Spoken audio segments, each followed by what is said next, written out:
अजय, जैसा कि आप कह रहे हैं कि यहाँ पर मुक्ति के लिए मंत्र देते हैं भगवान शिव। यहाँ मरणम मंगलम यत्र विमूर्तिम यत्र भूषणम कौशेयम यत्र काशायम सा काशी किम सेव्यते। यहाँ पर मरना भी धन्य माना जाता है, जीवन गुजारना यहाँ पर तो अद्वितीय है ही।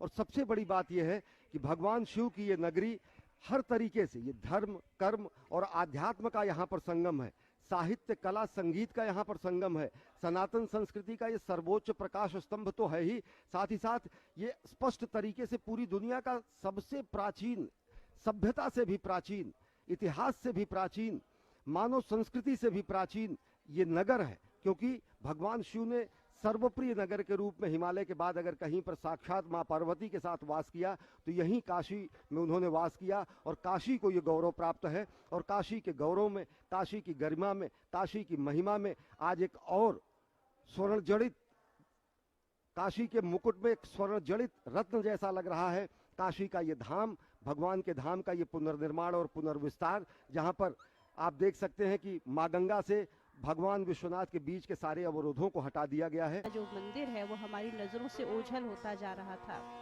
तो निसंदेह ये एक अद्भुत कार्य है इस दिशा में। और मुझे मंदिर को देखते हुए ये भी ख्याल आया कि मैं जिक्र करूं कि मंदिर के भीतर एक कूप है जिसे ज्ञान वापी कहते हैं, और उसे विजडम ऑफ वेल, वो ज्ञान का कूप है।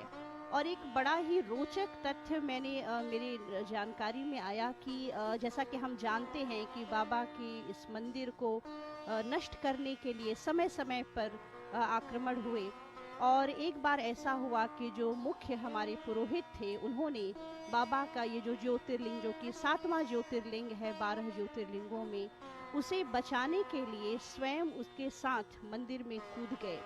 और मुझे लगता है कि उसके बाद से अब तक भी बाबा का जो ज्योतिर्लिंग, जो लिंग है, वो उसी स्थान पर पूजित होता है। तो देख सकते हैं हम जिस तरीके से विजुअल्स में हमें दिखाई दे रहा है मंदिर का शिखर, और एक अद्भुत सी ऊर्जा का प्रवाह होता है हमारे मन मानस में जब हम उसे देखते हैं। और निश्चित तौर पे ये एक बड़ा ही विशिष्ट ऐतिहासिक क्षण है हम सभी के लिए, जिसके आज हम साक्षी बन रहे हैं। बिल्कुल सही कहा आपने। और इस वक्त शिखर से होते हुए भगवान सूर्य की किरणें उस स्वर्णमय शिखर पर जब आप अपने चक्षुओं से देख रहे हैं, दर्शन कर पा रहे हैं, तो एक ही शब्द इसके लिए इस वक्त जो मेरे मन में आ रहा है वो है आनंद। बार बार भगवान कहते हैं, स्वयं कहते हैं कि ये पूरा का पूरा जो क्षेत्र है वो आनंद कानन है, आनंद वन है। इस वन में जितने भी लिंग हैं, समस्त लिंग हैं, वो आनंद के बीजों के अंकुर हैं।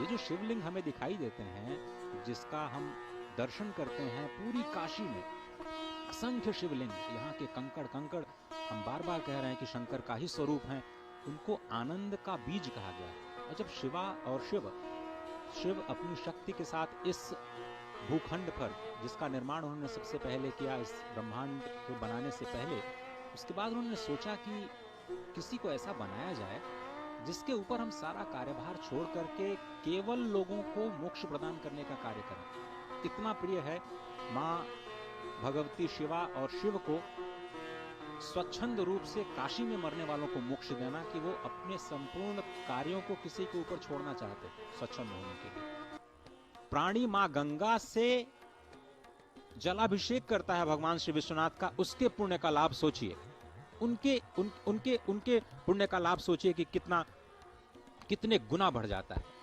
भगवान विष्णु ने फिर से वरदान स्वरूप मांगा कि जो काशीवासी सज्जनों के लिए ये काशी में रहना सत्य युग के समान हो जाए। अब आप समझें कि यहाँ पर इस वक्त हम भले ही कलयुग में निवास कर रहे हों, लेकिन भगवान श्री हरि विष्णु के वरदान के प्रभाव से जो सज्जन काशीवास करते हैं वो सत्ययुग, वो सदा सत्ययुग में हो जाते हैं।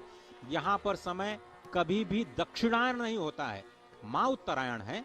यहाँ स्वयं काल उत्तरायण हो जाते हैं, क्योंकि कालों के भी महाकाल भगवान श्री भैरव, कालों के भी महाकाल यहाँ के अधिपति हैं, यहाँ के कोतवाल हैं। जहाँ पर थोड़ी देर पहले साक्षात महादेव, जहाँ पर थोड़ी देर पहले आपने इसी दूरदर्शन के माध्यम से आरती के दर्शन किए, प्रधानमंत्री नरेंद्र मोदी ने सबसे पहले वहीं से शुरुआत की, क्योंकि कहते हैं कि काशी में जो कोतवाल साहब हैं उनसे पूछे बिना कोई काम होता नहीं है। और वहीं से इस यात्रा की शुरुआत हुई, जो इस वक्त माँ गंगा में अवगाहन के बाद वस्त्र परिवर्तन के रूप में शायद इस वक्त थोड़ा सा प्रतीक्षा करना पड़ रहा है, लेकिन वो प्रतीक्षा आपके लिए कितना बड़ा आनंद लेकर के आ रहा है इन दृश्यों के रूप में, वो अपने आप में अविस्मरणीय है। आप इसका जरूर लाभ उठाएं, ये आप सभी से विनती है। अश्विनी जी। एकदम सही कहा अजय आपने। और इस समय बाबा के धाम का आप स्वर्ण शिखर देख रहे हैं। सनातन संस्कृति के इस दिव्य स्तंभ के लिए महाराजा रंजीत सिंह ने अपना पूरा खजाना खाली कर दिया था। यथा गौरी तथा गंगा तस्मात् गौर्यास्तु पूजने यो विधिर्विहितं सम्यक् सोपि गंगा प्रपूजने। गंगा माँ की पूजा कैसे करें? भगवान शिव ने कहा जैसी माँ गौरी हैं वही माँ गंगा हैं। जिस तरह से आप माँ गौरी की पूजा करते हैं वैसे ही माँ गंगा की पूजा करनी है। और भगवान शंकर के जलाभिषेक से पहले माँ गंगा का पूजन तो बनता ही है, जो अभी प्रधानमंत्री जी ने किया। उसके बाद भगवान शिव ये कहते हैं यथा हम त्वं तथा विष्णु यथा त्वं तु तथा उमा उमा यथा तथा गंगा चतुरूपम न भिदते।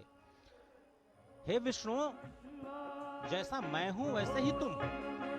हे विष्णु, जैसे तुम हो वैसे ही गौरी हैं। जैसी गौरी हैं वैसी ही गंगा हैं। ये जीवन तेरा लकड़ी का पुतला